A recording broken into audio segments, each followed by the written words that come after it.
everyone. My name is Representative Cheryl Youakim, and I'm the chair of the House Education Policy Committee, and I am calling the House Education Policy Committee to order. First, I'd like to take some just brief housekeeping items. So once again, we'll be muting and unmuting folks' mics to keep the audio clean. I'll try to be notifying you when that is happening.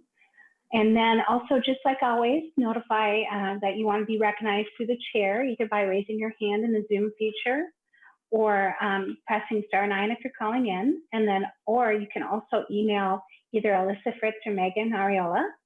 And members, you would have gotten your committee packets this morning of all the items that were on our agenda today and all the handouts. They were also posted online in our committee section. And comments from the public, if we have time today, even though we're not taking any action, if you wish to submit a written comment, please email them to edpolicy@house.mn. That's edpolicy@house.mn. So members, are there any questions before we take the roll?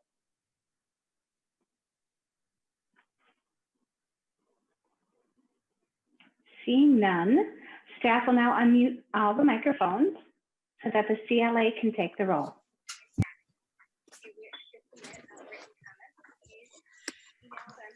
Chair Youakim. Present. Representative Kunesh Padin. Present. Representative Erickson. Present. Representative Barr.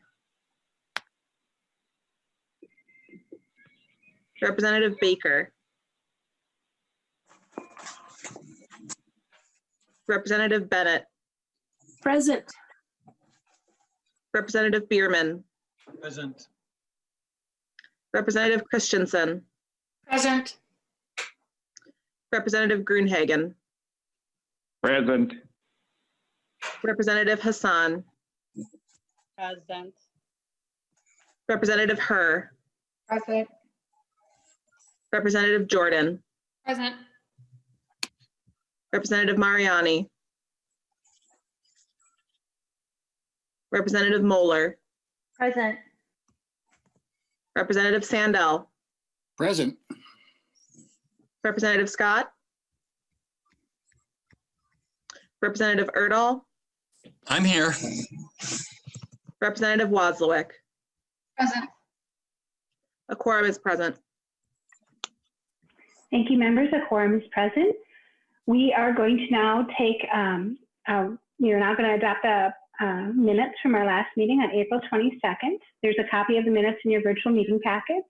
We're going to do this by voice vote, so staff will unmute all the microphones. Representative Herr, do you move the adoption of the minutes from April 22nd, 2020? Yes, Madam Chair, I move those minutes. Thank you, Representative Herr. Are there any additions or corrections to the minutes, members? We are going to now take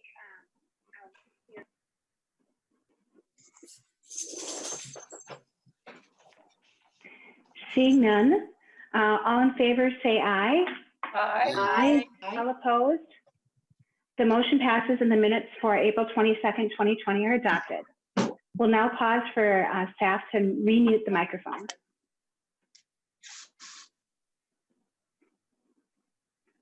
Okay, members, we held a hearing back on February 11th, that seems like forever ago, on House File 3186, which was the Minnesota Department of Education Policy Committee. We took public testimony, but we didn't have a lot of time to vet with member questions. We also heard many of the provisions of what you'll see before us today in the DE2 as individual bills where we did take testimony and also have questions. So some of these items we'll be seeing for the third time. So today we're going to be hearing from the department once again and in more detail about the slimmed down version of a policy bill that you'll see in DE2 from Minnesota Department of Education. We're not going to be taking any votes today or any motions. I simply want to have testimony and a thorough discussion on these provisions. And want to also welcome, I know Representative Dave Baker just joined us. Thank you. Commissioner Mary Catherine Ritter from the Department of Education will be here today to say a few words about the DE2, followed by Mr. Oceany, who will walk through the bill. And then they have a few testifiers that are speaking in support, but after that, I want to open up for member questions that will be directed just towards Commissioner Ritter before she has to leave at 3:30.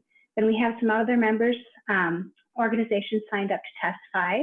We'll do that, and then we'll open up for member questions once again. So with that, Commissioner Ritter, welcome to the committee. Could you please state your name for the record and proceed? Thank you, Madam Chair and committee members. Yes, my name is Mary Catherine Ritter, and I am Commissioner of the Minnesota Department of Education. I appreciate the opportunity to discuss DE2, this amendment to the Governor's Policy Bill, House File 3186. Thank you again, Madam Chair, for authoring the underlying bill and giving another opportunity to discuss these provisions. I'd like to take a few minutes to discuss the importance of continuing to consider these proposals, and then Oceany of Government Relations will do a walkthrough of the provisions, as you stated. Thank you. On February 26th, I did have the pleasure, along with MDE leaders, of presenting the full version of the Governor's Policy Bill. Then, as we all know, everything changed with the COVID-19 outbreak and the ensuing distance learning period. While many discussions up to this point have been focused on immediate COVID-19 responses, I am thankful that there has been a continued recognition that non-COVID-19 related proposals still solve real problems. We are aware that the current distance learning format is shining a bright light on the disparities that exist in our education system for our students of color, our Indigenous students, our students with disabilities, and our students living in poverty. I believe these proposals will help mitigate those disparities by helping us reach our collective goal that every child will receive a world-class education in a safe and welcoming environment with caring and qualified educators. I want to highlight some themes that remain from the Governor's Policy Bill in the DE2 amendment that members in the public should still consider as important issue areas. First, I'd like to thank the legislature and the community, especially Hunger Solutions and Legal Aid, for continuing to shed a light on and providing solutions for getting our students healthy and nutritious meals in a respectful manner. The proposal in this bill represents purposeful and passionate advocacy from and collaboration by many community members, representative groups, and legislators. I admire and appreciate all of the hard work our school food service staff do on a daily basis. That work has become even more important now to ensure students in need are still receiving meals during the distance learning period. However, in some rare circumstances, we have seen practices that punish children for adult problems, and that is simply not acceptable. Every child deserves to be fed and treated with respect, period. Which is why we must provide clear and consistent guidelines to our schools for equitable, kind, and caring ways of providing meals to all of our students that recognizes the financial stresses that unpaid meal debt creates for food service budgets. Second, this bill contains several proposals aimed at improving our partnership with our tribal nations in support of American Indian education. These provisions range from enhancing American Indian Parent Advisory Committees to building stronger relationships between MDE and the Tribal Nations Education Committee, to affirming the right of our American Indian graduates to wear tribal regalia at their graduation ceremonies. I want to thank the Tribal Nations Education Committee for their collaboration on these matters.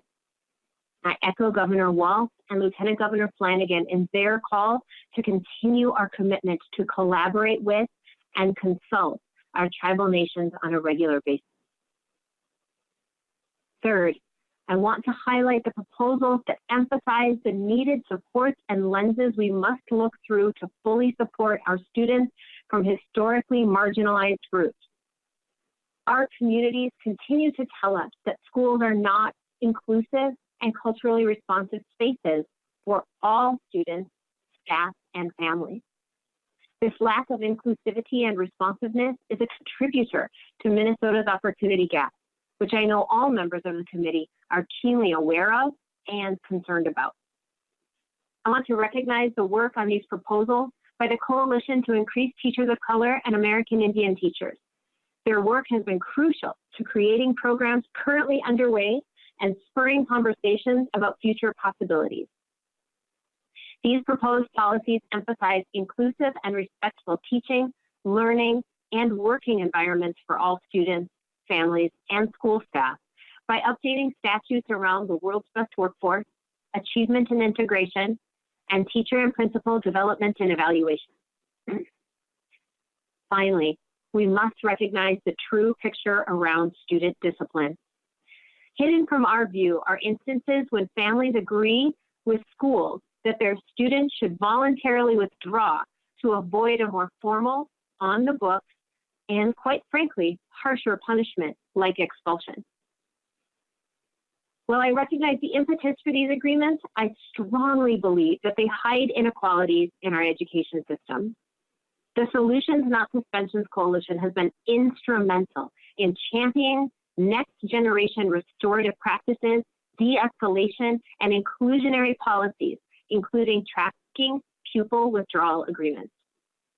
Our proposal requires transparency around the usage of pupil withdrawal agreements so that we can provide policymakers and communities with the full picture of how our students exit districts and charters. Our initial proposal was much more ambitious at an attempt at reforming a system that has produced shocking disparities and disproportionate amount of school time loss for the same group of students we are trying to support to close the achievement gap. We have scaled back that proposal to focus on this one essential issue that we believe cannot wait. Let's continue to work together to accurately present the disciplinary decisions in our schools. This data will help inform communities and decision makers on how to best address the school to prison pipeline. I again want to thank the chair and the committee for hearing the governor's policy proposals contained in the DE2 amendment. I am confident that our continued collaboration will result in a better future for all of our students, families, and educators.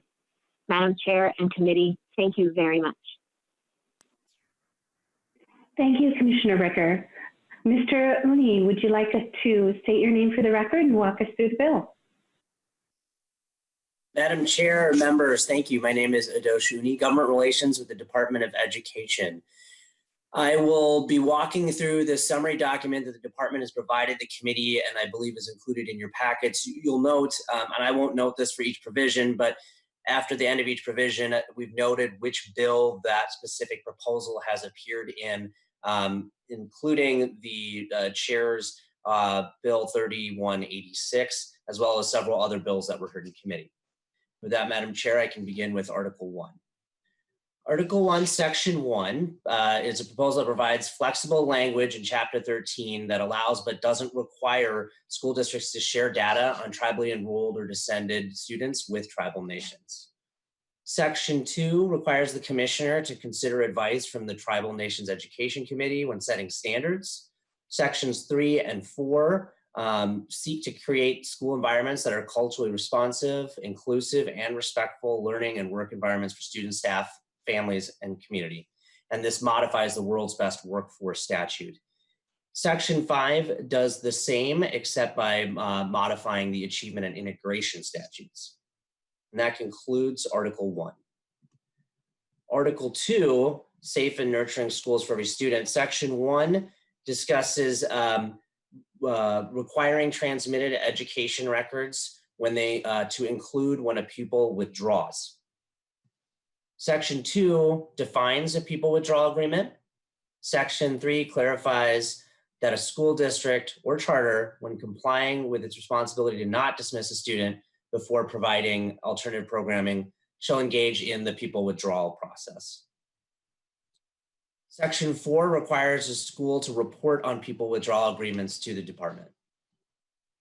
Section 5 is the language that the commissioner discussed. This is the consensus language in HF 55 around school lunch delivery and barring lunch sharing. Section 6 protects American Indian students' right to wear tribal regalia or other objects of cultural significance at graduation ceremonies. Section 7 requires charters to follow municipal contracting laws to provide better record keeping around special education services in particular. And that concludes Article 2. Article 3, Section 1.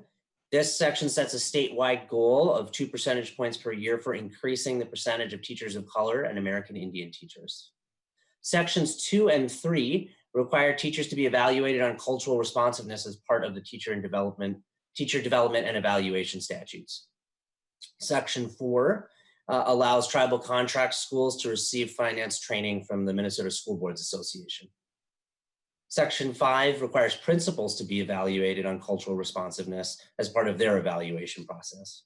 And that concludes Article 3. Article 4, Section 1 aligns federal guidance around what a school district can require to prove age when enrolling in public schools. Section 2 eliminates obsolete language under compulsory instruction, and this waives a competency exam for instructors in unaccredited schools, as this exam has we can't find records of this exam ever existing. Section 3 strikes obsolete language around the Early Learning Foundation Scholarship Program pilot sites. Section 4 makes clarifying changes to the American Indian Education Program, specifically placing the words American Indian before pupils. Section 5 includes a state definition of American Indian. Section 6 requires a majority of parents on American Indian parent advisory boards to be parents of American Indian students. Section 7 modifies MDE's requirement to provide technical assistance to include providing an annual report of American Indian student data using the state count of American Indian students. Section 8 inserts the use of state count of American Indian students for the purposes of American Indian Aid, and this is current practice. Section 9 updates an incorrect reference or statutory reference in the Achievement and Integration Aid statute. Section 10 clarifies that charter schools must follow the English Learners Act. Section 11 requires charters to follow the law prohibiting corporal punishment. Sections 12 and 13 clarify that if an authorizer withdraws before the end of their 5-year evaluation, they're not subject to an evaluation. Section 4 clarifies that entry into a charter school is free to any student in Minnesota. Section 15 clarifies that only one local education agency may organize an affiliated nonprofit building corporation. Section 16 requires MD to align rule with a law that was passed last year for conciliation conferences. Section 17 adds tribal nations to the interagency early intervention committees. Section 18 updates a reference in statute for a name change for a national association working with the blind and print disabled. Section 19 removes obsolete language around expungements that still has MDE receiving expungements for licensees. And that concludes Article 4. And Article 5 is directing the revisor's office to make necessary cross-reference changes consistent with renumbering. And Madam Chair, that concludes the walkthrough of the DE2 amendment. Thank you, Mr. Uni. Next, members, I just wanted to have the 3 testifiers come up there speaking in support of the bill, and then we'll open it up for questions to the commissioners. So we'll have Paul Spies, Maren Holden, and Laurie Harper. Mr. Spies, if you could go first, please state your name for the record and the organization you're with, and then proceed. Good afternoon, members. Madam Chair, my name is Paul Spies with the Coalition to Increase Teachers of Color and American Indian Teachers in Minnesota. Very pleased that in House File 3186 DE2, that 3 sections that we had in the Increased Teachers of Color Act, House File 3201, were included. Those in particular are the amendments to the World's Best Workforce, the Achievement and Integration Program in Section 5 of Article 1, and Article 3, Section 1 for the state goal to increase teachers of color and American Indian teachers, including a state accountability report. We, as a coalition, have been, as Commissioner Ritter recognized, very involved the last several sessions. And you heard us, and we had a hearing on House File 3201 a couple months ago, a couple of years ago in COVID terms.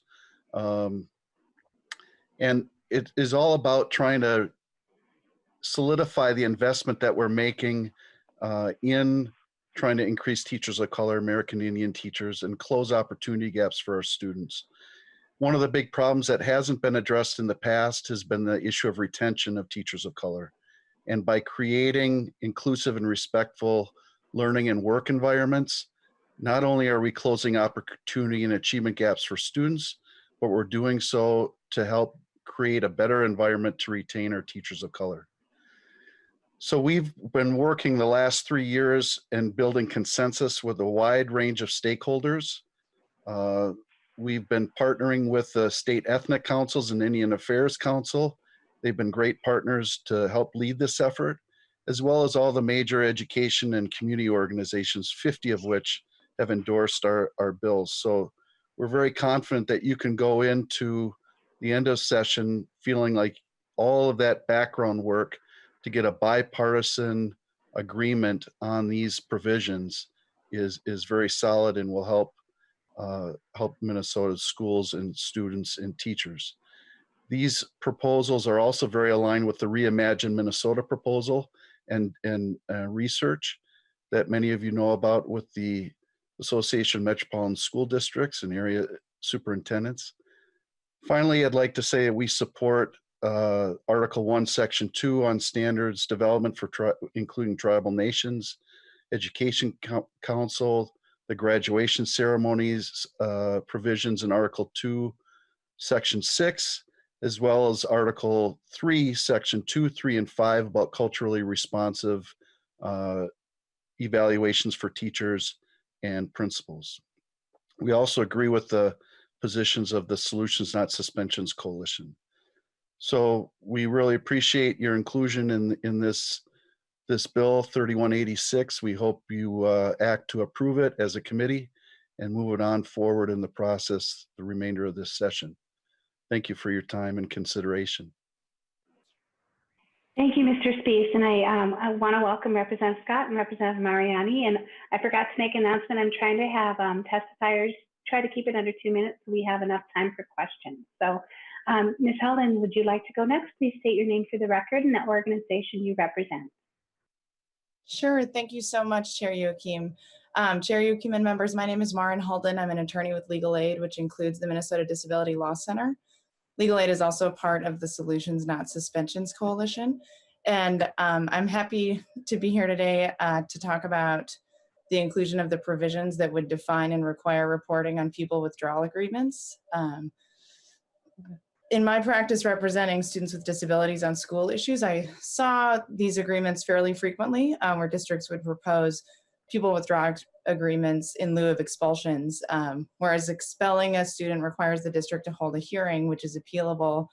With the pupil withdrawal agreement, parents or guardians would sign an agreement that they're not allowed to enroll their child at the school anymore, and then the expulsion would not go on the student's record. This can be a useful tool. Sometimes my clients and their families felt like the withdrawal agreement was the best path forward for them.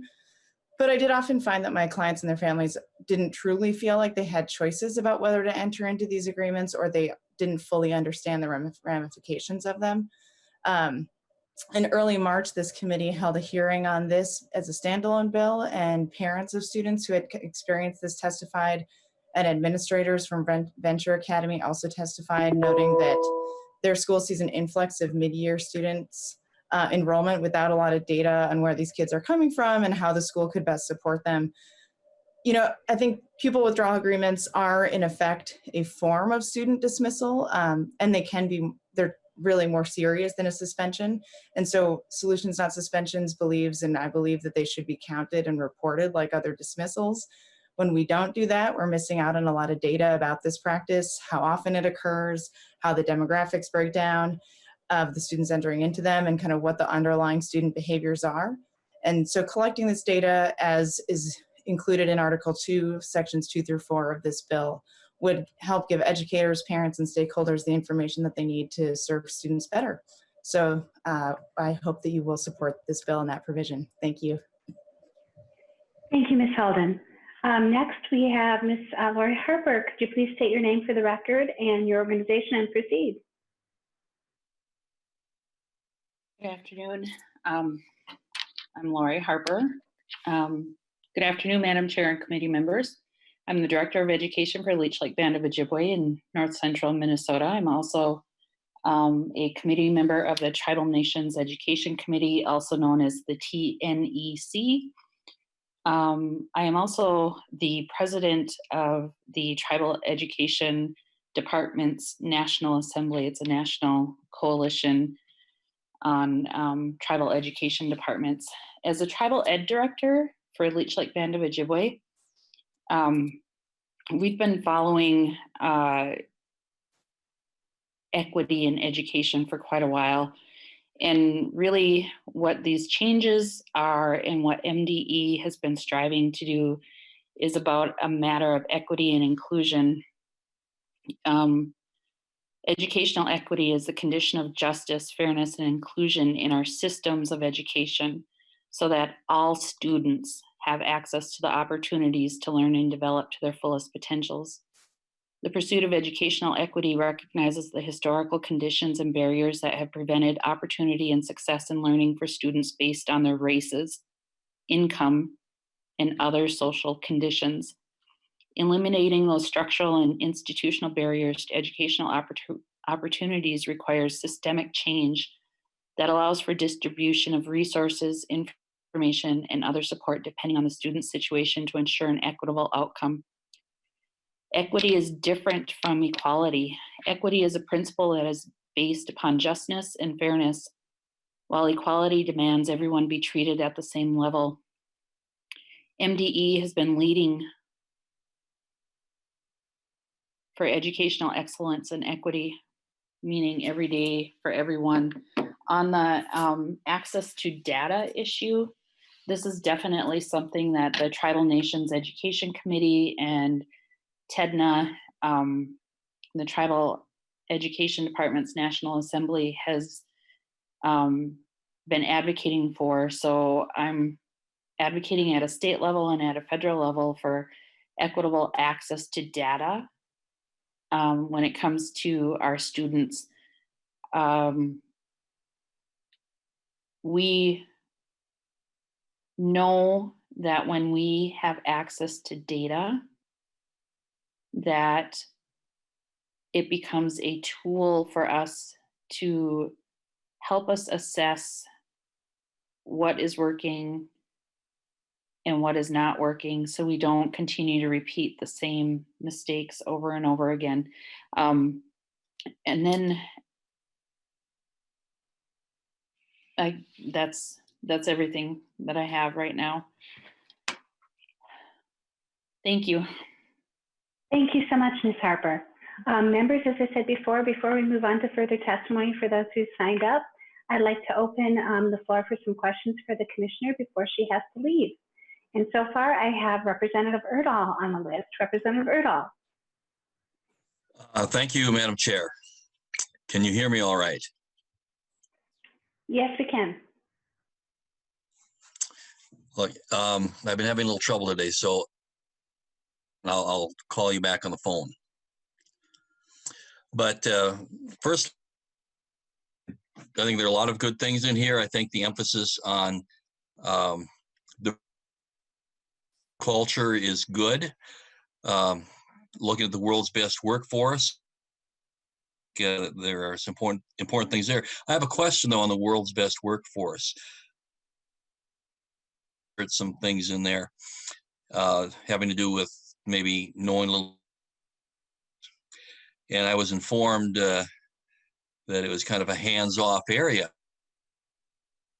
Author of World's Best Workforce, Representative Marquardt, at that point was pretty definite. He wanted no changes. I'm just wondering if Representative Marquardt has been consulted at all about making these changes. Commissioner Ritter, would you like to answer that?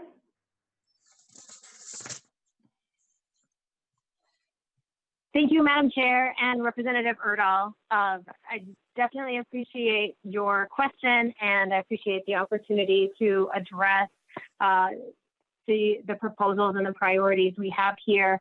We spent a while engaging a lot of people, including legislators.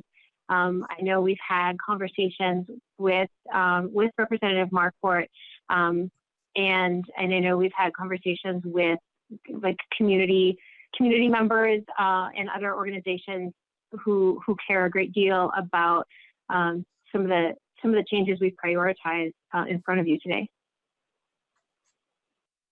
Madam Chair? Representative Urdahl, did you have a follow-up? Yes. Actually, I'm going to here, but I do appreciate Commissioner conferring with Representative Marquardt about that. I think it's do so. One other area, and that's about qualified teachers for every student. As you're likely aware, for quite some time, I've in that area, and I met Pasi Solberg, the Finnish expert in experts in education, and there they did 3 things essential to maintaining a high quality teaching force. Teachers with degrees in their master's programs. We did do a bit a couple of years ago, and I guess I'm interested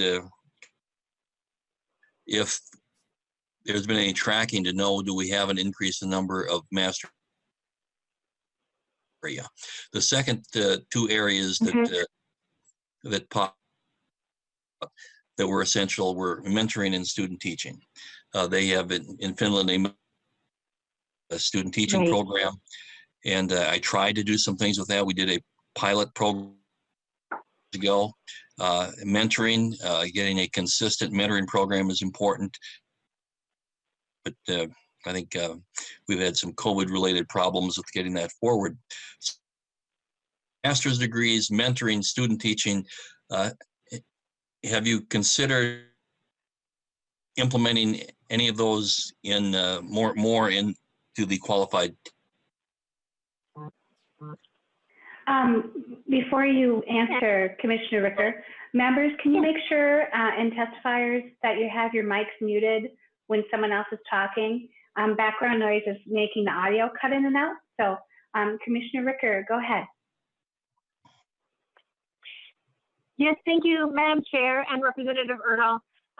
These are all really important topics. I will say I will work with my staff and perhaps Kelsey to get the number of educators currently practicing who have master's degrees right now. I do not have that information, and I do not know the trend off the top of my head. So I am happy to get that for you if we have access to that information. We'll work on that for you.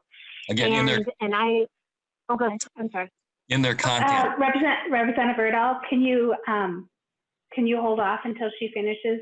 When you cut in like that, we lose the audio. So members, please mute your mics if you're not speaking, and we'll go through the chair. Thank you. Madam Chair, I do think, thank you, Madam Chair. Actually, I think I understood the clarification Representative Urdahl was offering me there, and that is a master's degree in our content area. So not just, for example, in curriculum and instruction, for example, but in a master's in mathematics or a master's in biology or a master's in English. And I don't know that trends data, but I am happy to try to find it for you. The other thing you mentioned was mentoring and the importance of mentoring, and that is something I care deeply about, and I know we want to build in the sort of structures that are supportive of mentoring of our educators. And one of the examples I will give that will help, that will be embedded into any strong mentoring program for your consideration when we add cultural competency to both a teacher's and a principal's development and evaluation, that will serve as as a recognition of how important it is through an entire continuum, which means it will also be adopted into mentoring programs, because our administrators, of course, and our educators are going to want to make sure that they are representing cultural responsiveness in their work, and so their mentoring programs are going to support that. And so it's an example of something that is probably adjacent to the goal of mentoring, but definitely would be a deliberate part of mentoring for your consideration. Okay, Madam Chair. Representative Urdahl, did you have another follow-up? Not really, just a point. I'd like to thank the commissioner for her interest and her consideration in these areas regarding, as you know, Madam Chair, a bill on that. I've been in friends of the School Board Association making some changes. Well, maybe something that we could look at in terms of forming a level group to look at devising what would be a good mentorship program in Minnesota. So thank you. Thank you, Representative Urdahl. I have Representative Erickson, then Grunhagen, and then Sandell. Representative Erickson. Thank you, Madam Chair, and welcome, Commissioner, to our committee. It is good to hear your voice. As I look at this House file, your policy bill, I am surprised that you have consented to add so many new mandates when we're at a time when a continuity of education should be primary. I think you have before you probably the biggest decisions you're going to have to make about 1/4 of the school year that our children now are experiencing through distance learning. And I see nothing in this proposal about what the department plans to do to take care of that continuum as we learn more and more about what happened to our children and our families during this time period. So would you tell us what you plan to do in regard to the continuity of distance education as it continues, and what you might have in mind for summer school, and then what monitoring you're doing with your staff to get ready for perhaps a continuation of this distance learning next fall, or whenever the pandemic might come back to haunt us. Commissioner Ritter. Yes, thank you, Madam Chair, and thank you, Representative Erickson, for your really thoughtful question. So first, thank you so much for allowing us time to share these policy provisions that we first had the opportunity to walk through with you over a month ago, and your recognition that we are noticing some incredible changes in the experiences our students are having this spring. There are some enduring proposals here that are for your consideration, that our students deserve to have in their school system in the way they will return to it. And at the same time, I absolutely appreciate your question about what's next, what immediately is next for our students. Those are definitely discussions we are having, plans that are under development. We have been making a series of public health decisions for our students and their families and our communities right now, and as we considered distance learning, and as we work really hard to present the most equitable distance learning experience for our students. And those plans going forward include working alongside our school districts and our charter schools to determine first the plans they already had in place for summer school, knowing that everyone we have talked to, every school leader we have talked to, has a sincere interest in building out those plans, recognizing that they want a more robust summer learning opportunity for their students than they had originally anticipated, given the spring experience that our students are having and that our school communities are having. And then those discussions and those plans under development And in some respects, that brainstorming and that determination of what could be possible for this fall, a lot of those conversations are blended together and as well as independent of each other. What can be done, what can be tried this summer that would not necessarily work for an entire school year or a welcome back to fall. Conversely, we're also looking at what models do we have the time, because we do have a few precious months before this September. What do we have the time to build out around transportation, around what public health guidance could look like, and public health adherence, what our CDC is telling us, the most up-to-date information from the Department of Health and the CDC, what they're telling us about what safe transportation practices could be, safe education practices, safe practices during passing time, during lunch, and just in class, and what sort of hybrid models could exist for students and families, depending, to your point, depending on what we return to this fall. So we are definitely listening to our school leaders about what they feel they had anticipated having the capacity to do, what their ambitions are to build out that capacity this summer, and then looking ahead, how we can support them and how we are thinking of what the spectrum of possibilities could be this fall, and making sure that we have time to prepare for them. Representative Erickson, did you have a follow-up? Thank you, Madam Chair. Well, Commissioner, thank you for that answer.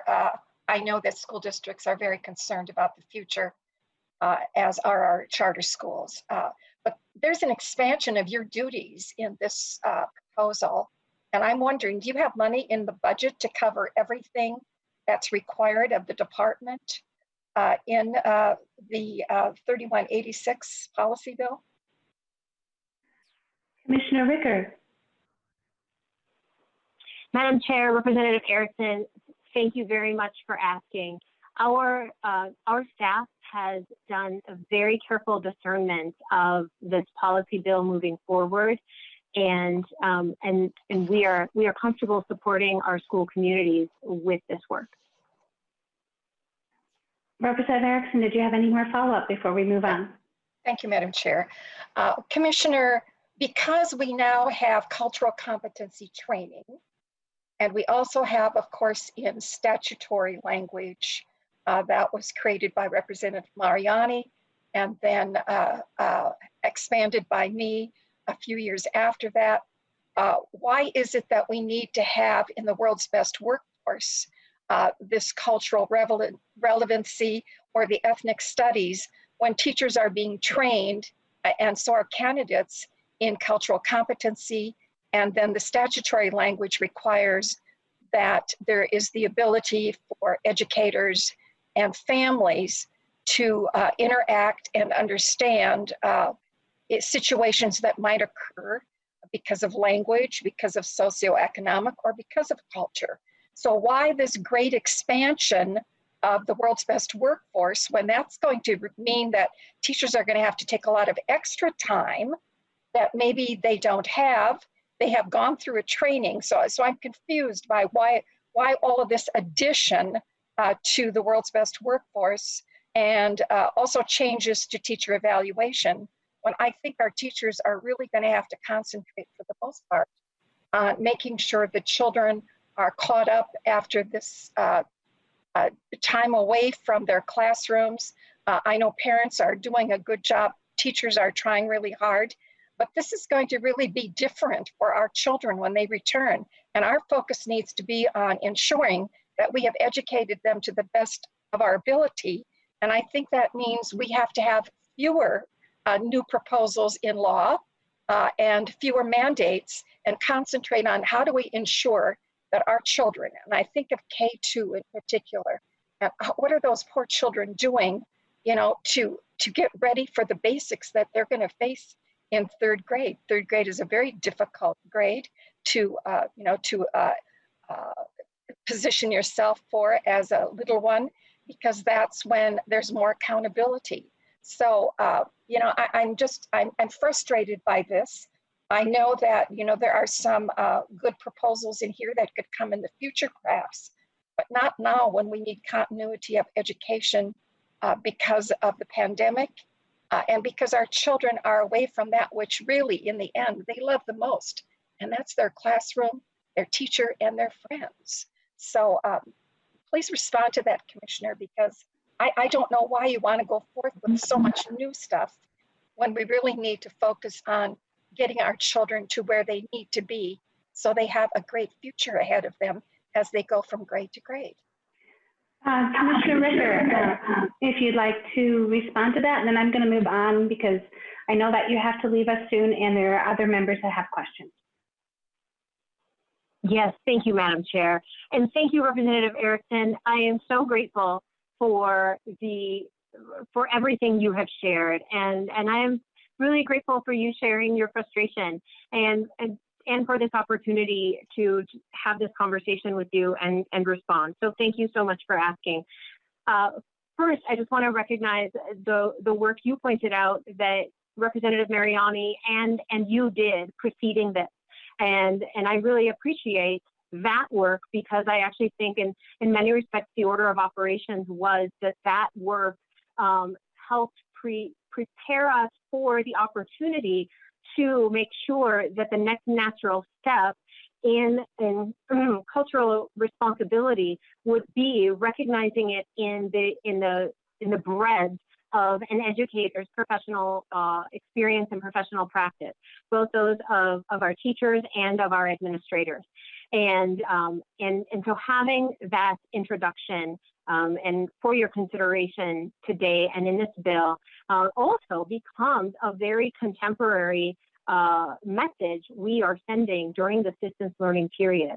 What we have seen now and on April 28th, as opposed to March 30th, when distance learning, when our plans were first launched, is we are seeing evidence emerge that the barriers to equitable distance learning are disproportionately impacting our students most historically marginalized.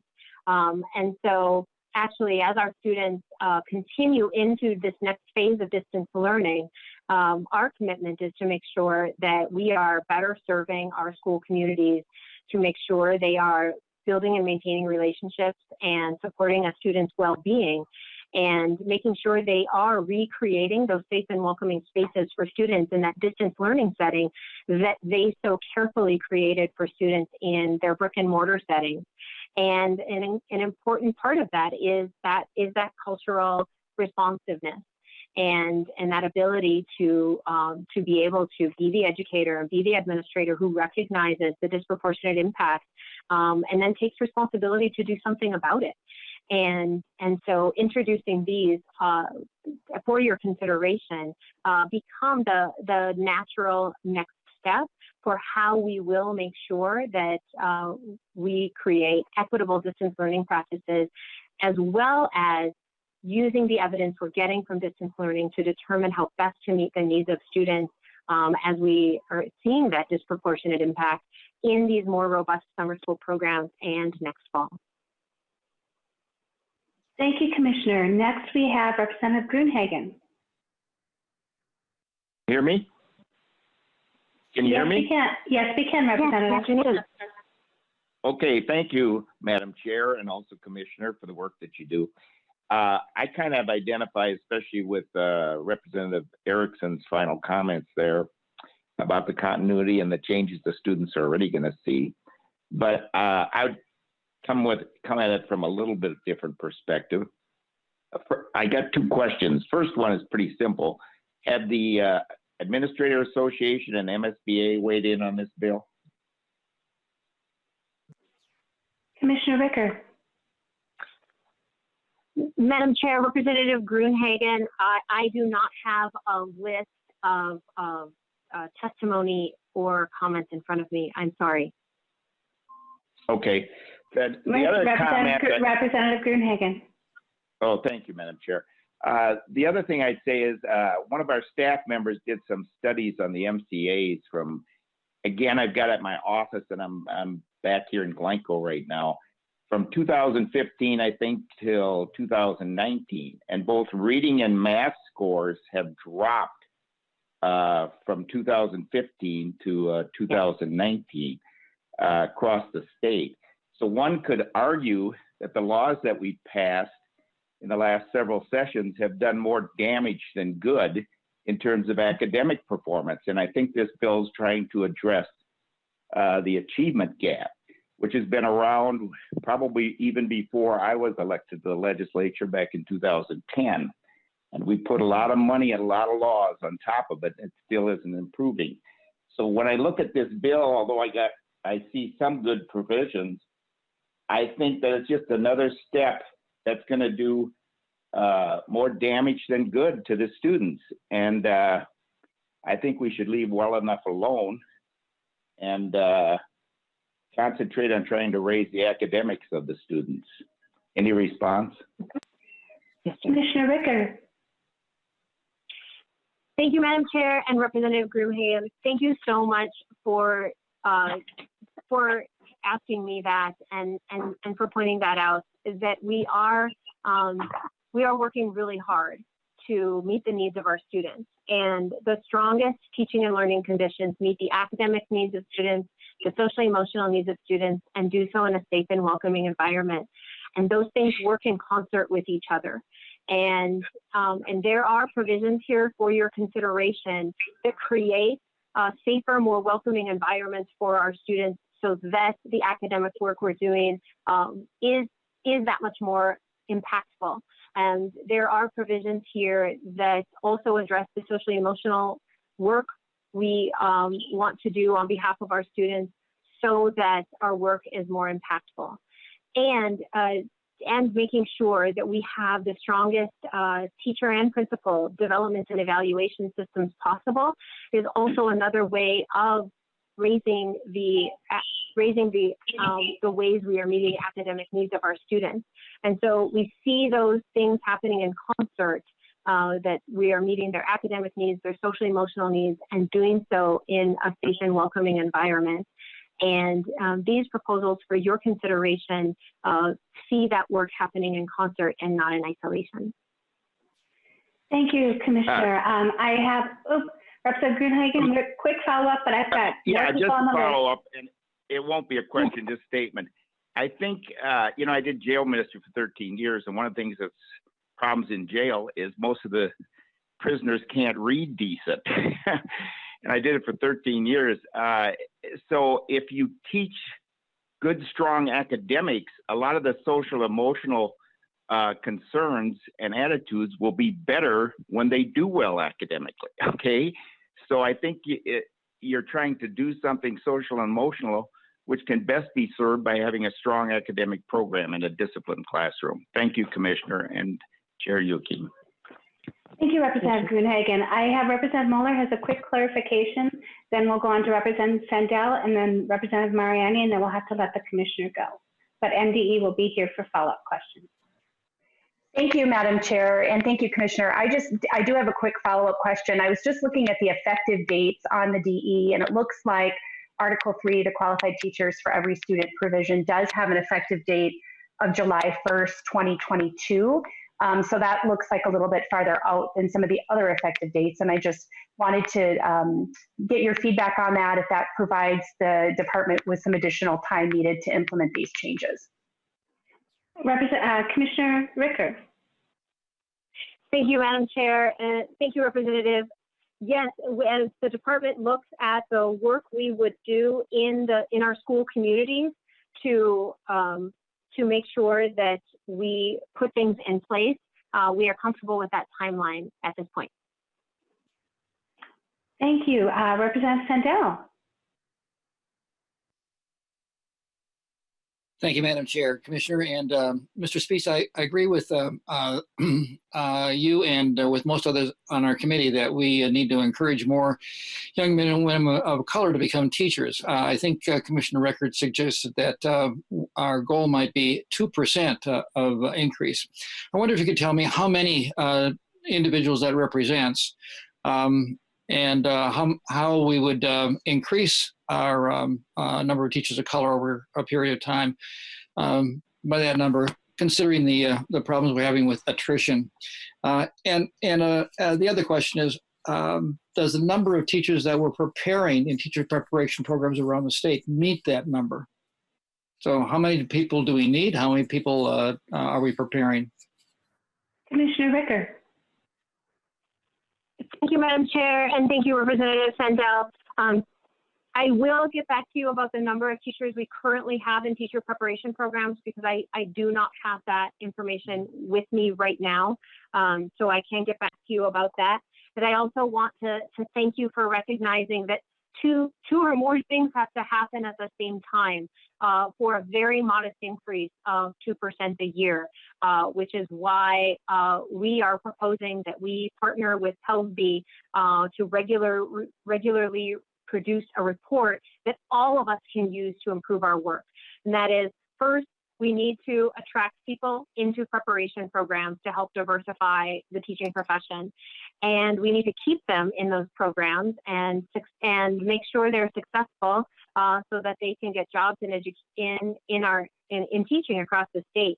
The other thing we have to do is we have to make sure that we are keeping the teachers of color and Indigenous teachers that we already have, that we don't see a higher than usual attrition rate for teachers of color and Indigenous teachers, because then that 2% won't actually help us grow a more diverse teaching force. At best, it'll help us stay where we are. And from all of the conversations I've had, there's so much agreement that we actually want to grow and increase the number of teachers of color and Indigenous teachers, that I appreciate your recognition that these things have to happen in concert, that we have to attract and keep individuals in our teacher preparation programs, and then make them feel successful in a career of teaching by supporting them. To Representative Urdahl's point, in mentoring programs wherever we can. Also to the point of the other proposal we have here, when we actually have cultural responsiveness as an expectation in teacher development and evaluation, as well as principal development and evaluation, that is one more tool we have to create welcoming environments into the teaching profession for our teachers of color and our Indigenous teachers. Representative Mariani. Thank you. Thank you, Madam Chair. Thank you, Commissioner, for being here today. I want to just do a quick shout out for your leadership in pulling together recently a diverse stakeholder group to address distance learning and race equity. My organization is one of many that are participating in that. So thank you for that kind of leadership. Just on that last point really quickly, teachers of color and Indigenous teachers, it's my belief that what we call the achievement gap, which I frankly don't like that term, it's more like an opportunity gap, but that what we call the achievement gap, in my opinion, is really symptomatic of the failure of a monocultural approach to pedagogy and experiences that we provide for our diverse students. And diversifying our teaching force is one way in which we can add elements that make sense to a diverse population. Unfortunately, quite frankly, even with these provisions and the ones we traditionally have been pursuing, we're just moving way too slowly in our state to make any kind of a substantive difference in the diversity of our teaching corps anytime soon. It'll be many, many years at this rate before that happens. But let me just say very quickly, and I'll stop. I also want to appreciate Representative Erickson's questions around cultural competency, because I think it does provide us an opportunity to constantly reflect on the importance of that, and then to understand what the additional elements are to that. Relevancy is a powerful element for academic success. If it speaks to a student, if it makes sense, whatever you're instructing to a student, then they're going to lean into that instruction and into that pursuit. And one way to do that is to make sure that our teachers have the skills to be able to effectively connect and communicate with the diversity of students. And so ergo, Representative Erickson and myself have both, push forward, these skills around cultural competency. What goes beyond that, when you start talking about ethnic studies, now you're talking about going beyond the skills required of our teachers, and you're really speaking to this issue of a learning experience that connects to a student's identity and how to use that connection in order to meet the academic standards that we've established in our state. So I think these are really important steps, that are captured here. They're not all the steps that we need, but I think as we continue to learn how to be much more effective as a diverse society and interacting with increasingly diverse student body, we should keep adding these tools to our toolkit. Obviously, we deal with cultural competency requirements for teacher licensing. I would hope that we fully, in the coming years, really push on pedagogical diversity through ethnic studies in order to make sure that schooling becomes that much more relevant and meaningful for this incredible diversity of young people that we have. So with that, I'll stop and thank you, Madam Chair, for the opportunity to share. Thank you, Representative Mariani. Commissioner Ritter, if you have any final comments before we let you go, and then I'll call on Mr. Spies too. He has some numbers for us. So Commissioner Ritter. Thank you, Madam Chair, and thank you again to the committee members for giving me this time today to present this for your consideration. Thank you so much for your questions. Thank you for your work amidst this, the COVID outbreak and all the ensuing decisions that you are making still on behalf of the state of Minnesota and our friends and neighbors and Minnesotans everywhere. I really appreciate this time today. I look forward to continuing to visit with you about these proposals and other work that impacts the students and families of our schools. So thank you. Please stay safe and stay healthy, everybody. And thank you for the time. Thank you, Commissioner. And Mr. Spies, you had some numbers to quickly share with us. Yes, Madam Chair. Thank you. To Representative Sandel's questions, since we have 63,000 teachers in Minnesota, a 1% increase would be a net gain of 630 teachers of color. And right now in our teacher prep programs throughout the state, over 30 of them, there are approximately 1,300 candidates of color in those programs, ranging from those just starting in teacher prep programs to those completing student teaching. And approximately 375 of those candidates complete programs every year. So we as a state have been investing a relatively small amount of money in relatively few and small programs over the past 2 decades.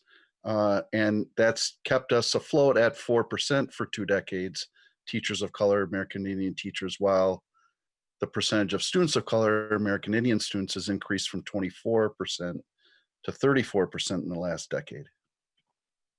Thank you, Mr. Spies. And I think Representative Sandel, you had a quick follow-up question for that, and then we're going to move to the other 2 testifiers that have signed up to testify. Thank you, Chair. And Mr. Spies, thanks very much for the numbers. I just hesitate to put in the law dedication of 2% a year when the numbers just don't come close to being able to provide that reference. I taught in schools for 25 years in cities and in suburban and a variety of situations. And I know, as Representative Mariani suggests, we need to be much more aggressive in attracting and keeping young men and women of color in the teaching force. But I just hesitate to think that we're going to be able to be as successful as we're trying to be in putting these numbers into law, which I think is probably unrealistic. Thank you. Thank you, Representative Sandel. I'd have to look at the language again, but I think it's a goal and not a requirement. But we'll look at that as we move forward. I also next have Roger Erickson and then Michelle Kofa up to testify. Just a reminder, if you can keep your comments limited so we can have more questions from members. So please, Mr. Erickson, state your name for the record and the organization you're with and proceed. Thank you, Madam Chair and members. My name is Roger Erickson. I represent the elementary and the secondary school principals associations. When I initially signed up on the bill to testify here, we were working off the DE1 amendment, and as we've moved to the DE2 amendment, that actually has resolved some of the questions and issues that the school principals had relative to this. I might say Representative Gruenhagen asked earlier, has the school board association weighed in on this, or the other groups? And we do talk pretty continuously. I have talked to MSBA about this, also talked to MASA and several of the other education groups. I end up kind of being the person talking to you folks about student discipline. And so just as more of a background, I think at this point on the withdrawal agreements, which are Article 2, Sections 1, 2, 3, and 4, I do want to say, you know, in the Commissioner's general statements, she used some comments that said some of these agreements, the withdrawal agreements, result in students being hidden from view and that we hide inequalities. And let me just say, I think it's very, very important that the committee understand what school districts are doing here. Expulsions are rather complicated and expensive proceedings, and very often, rather than going through the expulsion hearing where the result is going to be pretty clear, the student engaged in some significant behavior that's going to expose them to being expelled, students are allowed to withdraw, and then there is no formal record that they were expelled. This language, which the department wants to track these agreements, now will create a formal record. Students would no longer have the option of not having a formal record. There'll be a formal record. We'll report them as withdrawal agreements under that, and we can do that. One question that you may want to ask the department is, it says when we track these agreements now, they want us to do one other thing, and that's to say what services the district that the student is leaving believes are necessary to prevent the inappropriate behavior from recurring. I'm not exactly sure how we're going to do that. I mean, I think it's well-intentioned, but I just don't know what are they, you know, don't engage in the behavior again, I suppose. But, and I don't mean that to be glib, but I think that that's an issue there. Another piece of this is, and I think withdrawal agreements are valuable under the open enrollment statute. If a student's been expelled for weapons, drugs, or assault, they can be prevented from open enrolling into another district. So if you use a withdrawal agreement, they don't potentially lose that right to open enroll somewhere else. It's important for the committee to keep in mind, number one, that we have a system that says every kid is going to get educational services somewhere.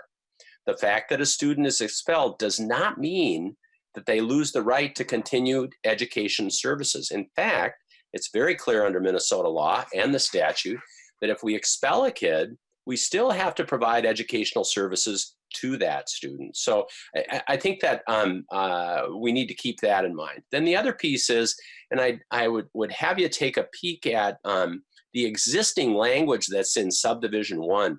Current law actually requires us to transmit all suspension, exclusion, and expulsion data to a subsequently enrolling district. So we do provide quite a bit of information to the students as they move into another district. So just important pieces of background.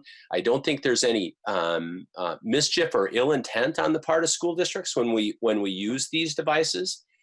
Generally, these involve a very significant underlying set of behaviors by the student, you know, that are going to expose them to having to move out of the district. When that happens, we look at, might they enroll in an ALC? Might they enroll in a neighboring district? Might they go into online learning programs or some type of homebound program or others? It is always a complicated deal for a school district to try to figure out how to deliver services in these rather difficult circumstances. So I do want to recognize that the department has accommodated concerns that we had about the bill and taken some language out. And that puts us in a position here to say that we can do these things that they want us to do. Okay, Madam Chair, and I'd be happy to answer any questions that you might have. Thank you, Mr. Erickson. If you could stick around for questions if folks have it. And then Michelle Kofa, if you could please state your name for the record, the organization you're with, and proceed.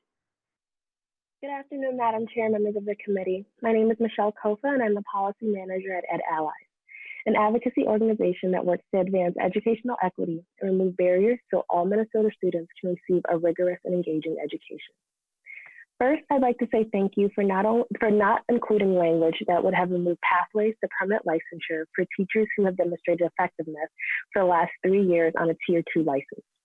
Ed Allies believes that great teachers should not be blocked from the classroom and that Minnesota students should never miss out on an effective teacher based off of arbitrary or archaic barriers to teaching. Also, thank you for not including language that requires thank you for including language that requires all communication relating to school meal debt to be communicated between students, parents, /guardians, and school trained staff.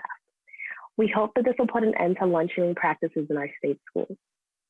I appreciate your leadership on reforming school discipline practices and support the pupil withdrawal agreement provision that would finally allow the state to capture data on pupil withdrawal agreements.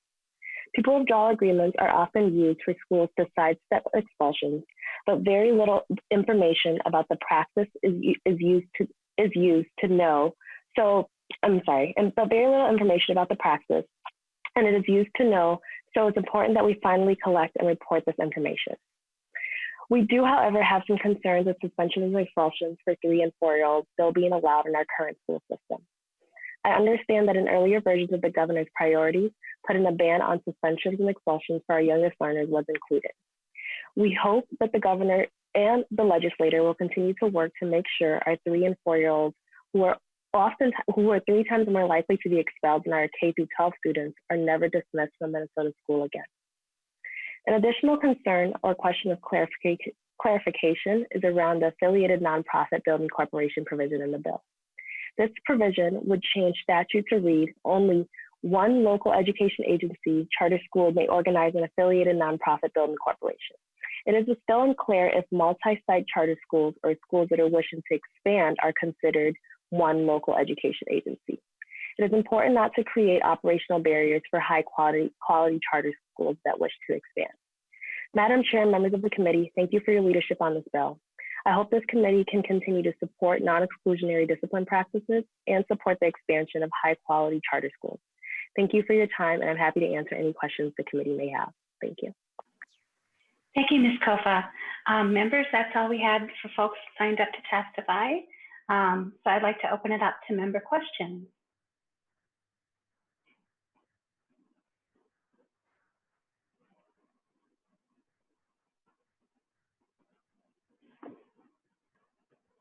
Members, just a reminder, you can use the raise your hand feature on Zoom, or you can email our Alyssa Fritz and Megan Ariola, or press *9.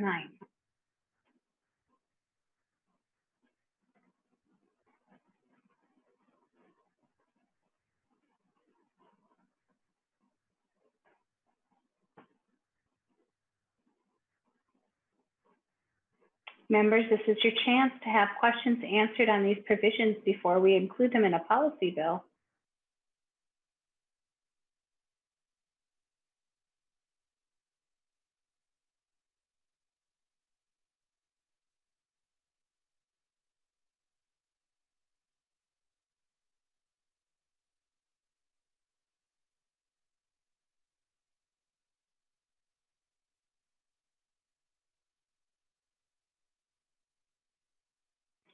Members, not seeing any questions. Mr. Uni, did you have any follow-up comments before we move on with our agenda?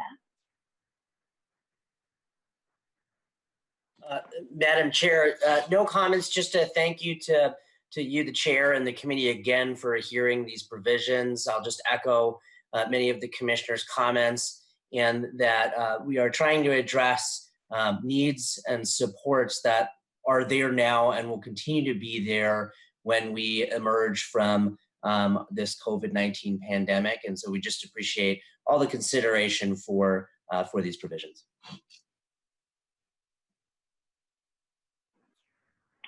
Thank you, Mr. Uni. And members, I want to thank everybody for being a part of the hearing today. We anticipate next hearing being on Friday, this Friday at 4 p.m. And that will be the time that we'll walk through the very skinny, slimmed down version of an education policy bill. And with that, then the following week, we will go through the bill again for amendments and a vote. Stay tuned on when that time will be. And I wanted to check and see if members had any other questions. A procedural question.